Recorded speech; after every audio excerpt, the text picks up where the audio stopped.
કરજણ બાર એસોસિએશનના વકીલો એકત્રિત થયા હતા અને જિલ્લા એસપીને આવેદનપત્ર આપ્યું હતું।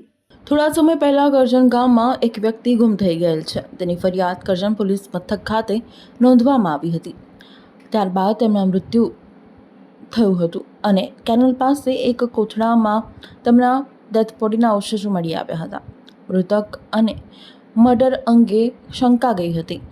પોલીસે તપાસ કરી હતી। 70 વર્ષના વૃદ્ધને પોલીસે પકડીને વૃદ્ધ કબૂલાત પણ કરી હતી। તે દરમિયાન વૃદ્ધને કસ્ટડીમાં રાખવામાં આવ્યો હતો।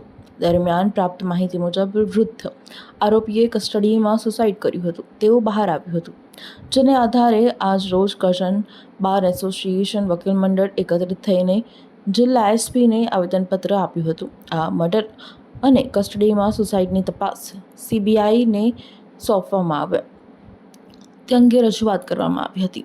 કરજણ બાર એસોસિએશન વકીલ મંડળ એકત્રિત થઈને જિલ્લા એસપીને આવેદનપત્ર આપ્યું હતું।